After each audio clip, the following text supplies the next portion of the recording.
Bon, eh bien, on va commencer. Alors, bonjour à tous. Aujourd'hui, je vous ai réunis pour vous parler de Griot Community, qui est une plateforme numérique qui permet d'animer les communautés, notamment entrepreneuriales, peut-être d'autres types de communautés, on va voir ça. Pour la plupart d'entre vous, vous nous connaissez, c'est informatique. C'est bon pour moi, merci Honora. Sur informatique, donc on est 10 collaborateurs. On a, on a un CRM qui est plutôt basé sur le marché des organisations patronales, avec 159 clients dernièrement. L'autre éditeur de logiciel qui est spécialisé dans la transformation numérique, c'est Visiative, qui a 700 collaborateurs et qui propose notamment une solution, une suite de logiciels appelée MoveApps. Voilà. Et donc, c'est avec eux qu'on développe cette plateforme. Le besoin, vous avez présenté euh, le fait d'aller griotte avec d'autres réseaux sociaux et notamment la plateforme. Alors, qu'est-ce qu'on va y faire sur cette plateforme? On va surtout animer des communautés. Les communautés, on peut tout imaginer. On peut imaginer en fonction des besoins, bien sûr, en fonction de votre environnement. Ça peut être des communautés par territoire, par secteur, par instance aussi. Donc, vous avez des instances. Vous pouvez faire une communauté sur un groupe de travail, par exemple, ou sur une commission spécifique. Vous pouvez faire une communauté sur vos mandataires. Alors, ça peut être en fonction du nombre de mandataires avec qui vous travaillez. Vous pouvez avoir une communauté pour l'ensemble de vos mandataires, ou bien une communauté simplement avec, par exemple, vos mandataires de sécurité sociale pour la région de PACA. On peut aussi imaginer de faire une communauté par collaborateur et une par club. Ça dépend en fait vraiment des nombres de personnes, des nombres de membres qui vont évoluer sur la communauté et des besoins que vous avez de communiquer, avec quel besoin vous partez sur quelle communauté. Alors avant de vous montrer la plateforme, déjà je vais vous rappeler le terme de membre. Donc c'est un peu comme l'utilisateur sur Griot. Le membre, c'est une personne que vous faites adhérer à une communauté. Et sachant que le membre, comme la communauté, sont des éléments qui sont gérés à partir de Griot. Donc c'est pas c'est des éléments qu'on pilote à partir de Griot. Les web services, c'est une connexion entre deux bases de données. Le community manager, c'est la personne qui sera plutôt au sein de votre équipe, de préférence en communication. Et cette personne-là, ce community manager, son rôle, ce sera d'animer la communauté et de modérer le contenu des publications sur cette communauté. En fait, c'est le gestionnaire de la communauté. Le mot back-office, bon, qui se comprend, c'est l'interface d'administration de la plateforme, qui est un espace réservé au community manager.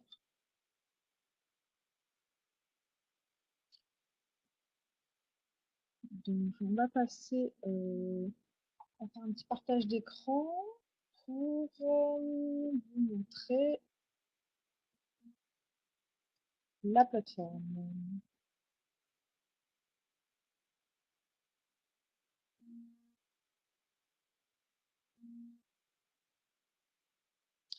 Alors voilà, vous voyez ce que je vois. Vous voyez donc l'accueil de la plateforme que j'ai ouvert. Alors là, par défaut, quand on arrive, on est sur la communauté principale. Donc, en l'occurrence, c'est la communauté des adhérents.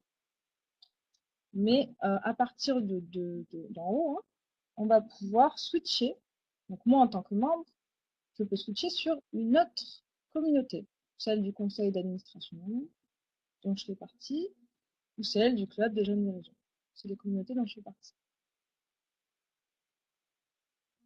chaque communauté, donc là on en met sur une, chaque communauté a son logo, ses couleurs, son image de fond. En fait, ça permet, c'est des éléments qui sont paramétrables, hein, qui sont modifiables. Ça permet d'identifier directement au premier coup d'œil les couleurs, les logos, l'appartenance esthétique d'une communauté. Donc si par exemple je switch sur une autre communauté, c'était juste pour vous montrer, voilà, on s'aperçoit tout de suite que c'est pas le même environnement. Je reviens sur la communauté principale. Vous avez les blocs ci-dessous qui sont des modifiables, hein, leur ordre est modifiable dans l'affichage. Je défile un peu pour que vous puissiez voir. Vous avez des espaces publicitaires, donc il y en a au nombre de 2 ou 3. Vous voyez, comme il y a ici pour Malakoff Médéric, tout à droite. Vous en avez 2 ou 3 emplacements qui se visualisent à chaque page de la navigation dans une communauté et qui peuvent permettre une nouvelle source de revenus. Voilà. Donc, par exemple, là, on en proposerait à Malakoff Médéric. Voilà, si on clique dessus, ça ouvre sur leur site. Et voilà, c'est une possibilité de faire de la publicité de cette façon-là. Il y a 3 espaces qui sont disponibles, donc à gauche, à droite et puis au centre. Et ça peut être des espaces qui sont alloués à des publicitaires, à des entreprises. Ça peut être des espaces différents pour chaque communauté. Je vais vous montrer ensuite le module des questions-réponses. Ça, c'est toutes les fonctionnalités en haut qu'on a, hein, bien sûr. Le module des questions-réponses, c'est pour que chaque membre puisse poser des questions à l'ensemble de la communauté. Donc, on va faire un exemple. Je vais poser une question.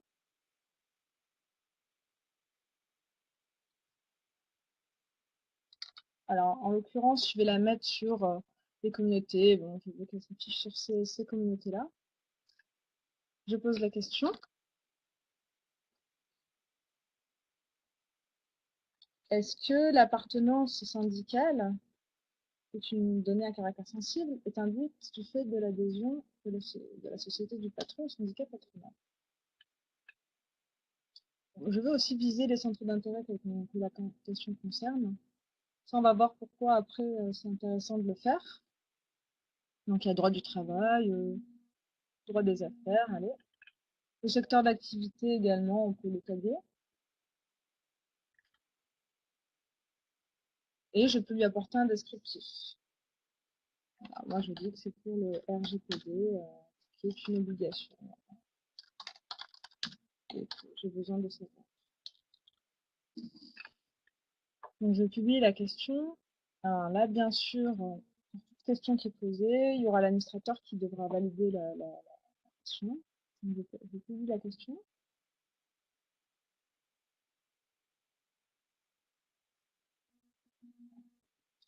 Voilà.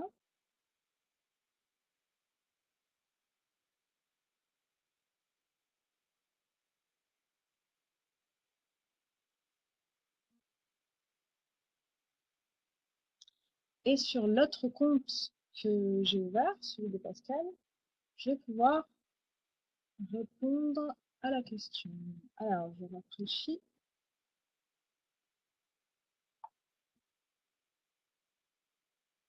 Je rafraîchis la page. Voilà.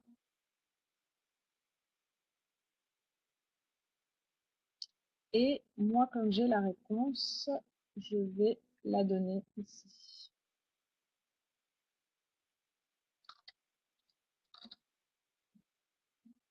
Eh bien non, l'adhésion d'un patron avec sa société à un syndicat patronal ne se comprend pas comme une donnée d'appartenance syndicale, puisque c'est la société qui adhère et non son représentant. Donc on peut y apporter une pièce jointe, hein, et on la publie.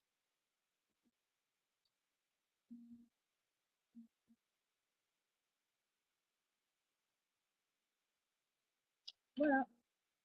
Et on peut aussi avoir d'autres réponses et des commentaires aussi à ces réponses.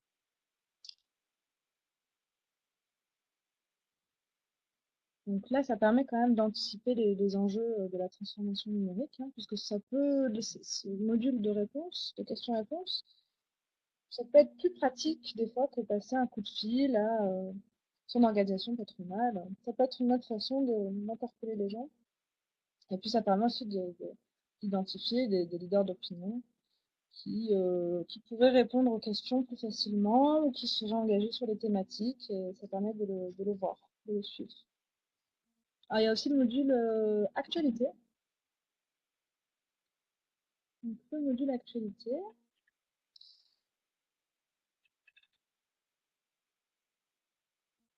Pareil, on va créer une actualité.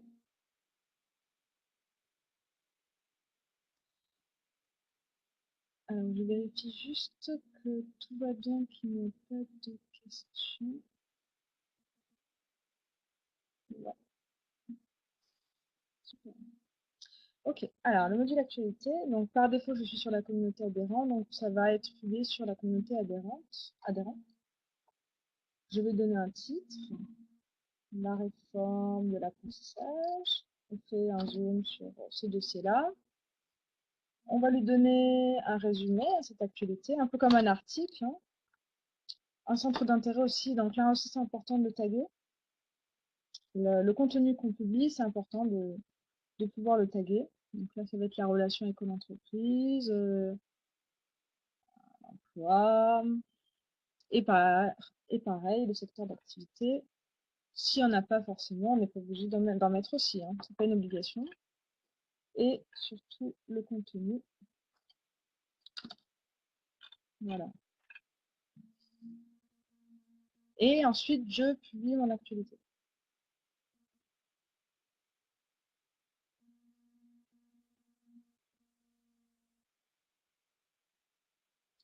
Donc voilà, ça se présente un peu comme un article auquel les gens peuvent réagir, hein, bien sûr. Donc là, si je bascule sur l'autre compte,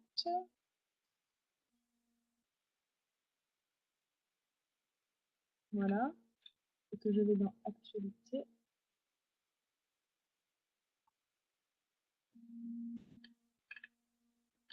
normalement, je devrais le retrouver.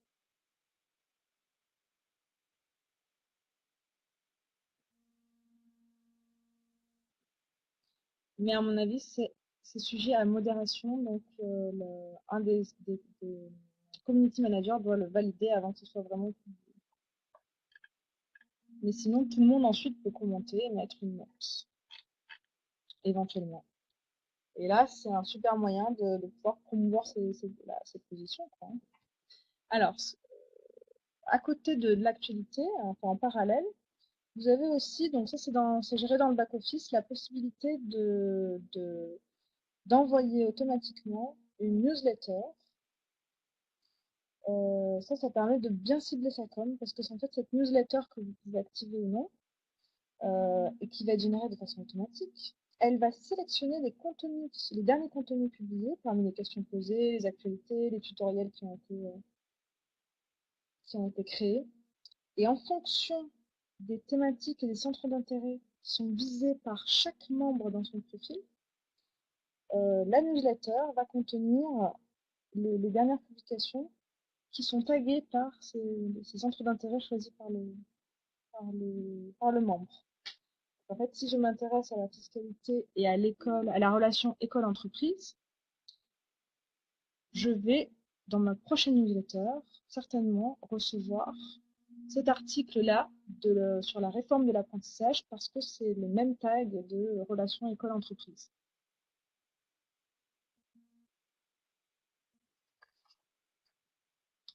Je vais vous montrer aussi le module des groupes de discussion.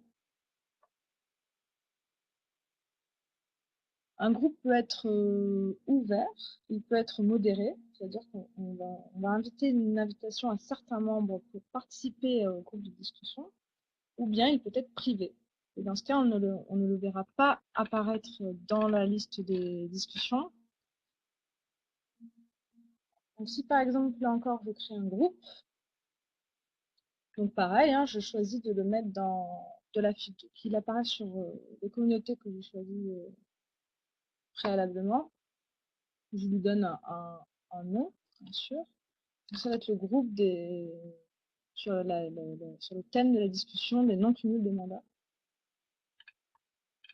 On va y mettre un petit résumé qui va apparaître dans le fil des groupes et qui va résumer voilà, l'objet de la discussion. Là encore, on va le taguer.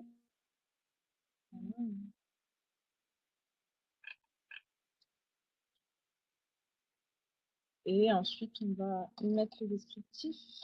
Un petit descriptif.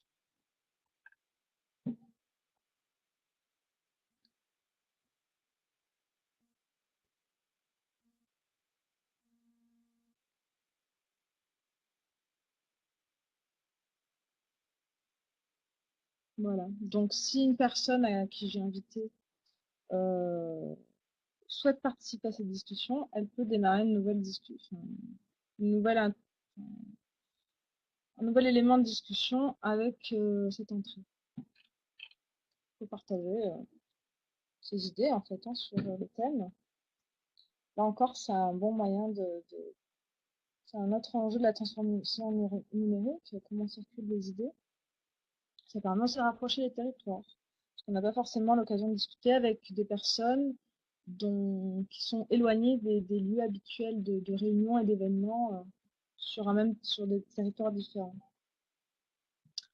Alors, je vais directement passer aux événements et je reviendrai aux autres fonctionnalités ensuite. Alors, les événements, ils seront synchronisés. Vous voyez les événements qu'il y a dans le fil des événements. Ils seront synchronisés avec Griot. Et il faut savoir qu'en plus, donc ça permettra pour chaque membre d'avoir un rappel en fonction de son engagement, en fonction de son appartenance à sa communauté, de lui rappeler qu'à quels événements il est attendu. Donc c'est une interaction avec Griot qui est intéressante. Et surtout, il faut savoir qu'en plus de cette fonctionnalité discussion, vous allez avoir une fonctionnalité webinaire. Donc, qui va vous permettre d'animer vos réunions à distance. Bon, elle est prévue qu'en 2019, mais elle est en train d'être développée. Et surtout, ça vous permettra d'animer des réunions, un peu comme là je le fais avec un webinaire, mais ça peut être aussi des réunions où les personnes interagissent et parlent entre elles. Donc, ça, ce sera quelque chose qui sera disponible sur la plateforme. Et là encore, on est dans le rapprochement des territoires, évidemment. Moi, je voulais vous montrer rapidement le module des challenges. Qui, comme son nom l'indique, ça permet de challenger vos membres, alors sous une forme plus ludique que ceux auxquels vous avez peut-être l'habitude. Je vous montre comment ça marche, mais c'est assez simple à utiliser.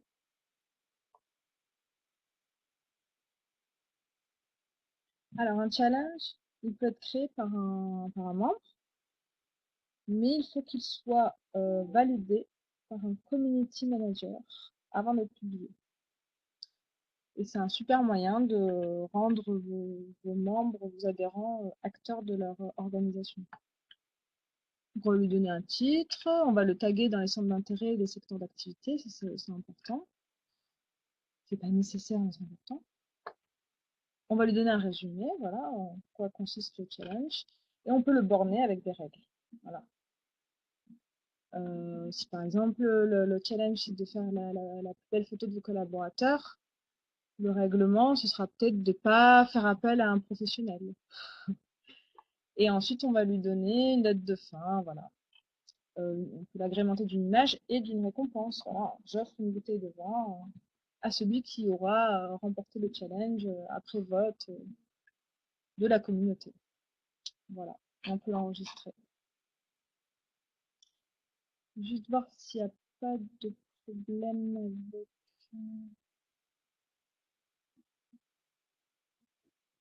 Ok.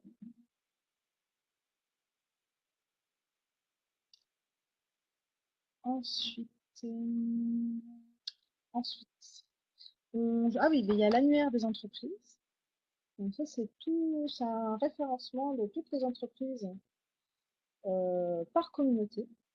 Ça veut dire qu'en fait, dès lors qu'un membre est lié à une communauté, en fait, son rôle professionnel que lui, en tant que personne, le rattache à son entreprise, ça permet à l'entreprise d'apparaître sur la communauté à laquelle il a été invité. Voilà.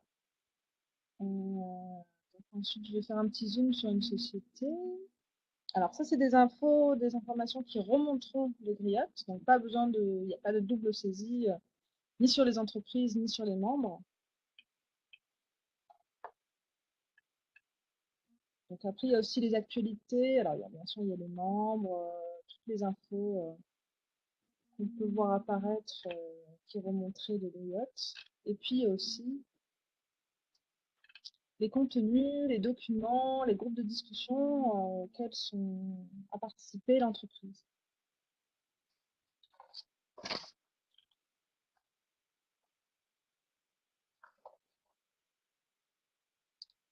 Vous avez aussi un module qui s'appelle Guide, qui en fait vous permet de créer des tutoriels. Alors des tutoriels, c'est en fait un tutoriel, c'est un guide d'apprentissage qui permet d'aider un utilisateur à se former de façon autonome. Donc là encore, ça permet à vos adhérents d'être acteurs de leur organisation, s'ils le souhaitent. Un tutoriel, bon voilà, donc ça permet de découper un process en plusieurs étapes. Alors là, il y a un exemple avec la communication pour les nuls. Petit 1, à qui je parle. Voilà, donc on met du texte, on met des images, on met de la vidéo. Petit 2, et on peut ainsi de suite. Et les gens peuvent réagir aussi et commenter les tutoriels. Alors de la même façon qu'il y a l'annuaire des entreprises, on a l'annuaire des membres, voilà, qui permet, alors sous-entendu, les membres de la communauté sur laquelle on se trouve. Donc la communauté principale des adhérents, et là on a toutes les personnes, tous les adhérents. Alors c'est des infos, comme je vous disais, avec les entreprises, qui sont remontées via des web services avec griottes, de griottes, vers et de griottes. Alors, je vais aller sur mon profil que vous puissiez voir. Et alors dans le profil, on peut aussi décider de la fréquence de la newsletter, la fréquence à laquelle on veut recevoir la newsletter. Ça peut être mensuel, hebdomadaire, ou on peut décider de ne jamais la recevoir, cette newsletter. C'est un choix de chaque membre. Alors, ça permet aussi de voir la participation de chaque membre à la communauté. Et le community manager peut, s'il le souhaite, attribuer des points en fonction des contributions, des différentes contributions auxquelles participe le membre. Il a créé un tutoriel, il a 100 points. Il a répondu à une réponse, il a 10 points, etc. Et on peut mettre aussi en place, parallèlement à ça, un système de récompense. Au bout de tant de points, tant de médailles attribuées, donc tout ça c'est paramétrable, vous gagnez une bouteille de vin, un goodies, etc. Alors, ça c'est un choix, hein. On peut décider de le mettre en place ou pas. Et ça permet bien sûr de suivre les leaders d'opinion, les entrepreneurs, les personnes de votre écosystème qui sont engagées. Et enfin, ce que je voulais vous montrer, c'était les documents. Alors, il y a un espace documentaire où, si vous avez besoin de faire des envois en masse, pas besoin, alors après une assemblée générale ou après un comité, pas besoin de faire un envoi de masse uniquement pour un document à envoyer. Vous pouvez simplement déposer le document et chaque membre de la communauté pourra le télécharger quand il le souhaite. Voilà. Donc, je ne sais pas si vous avez des questions, mais en tout cas, je vais continuer sur le PowerPoint, parce que j'avais encore un petit élément à vous montrer. Alors, ici.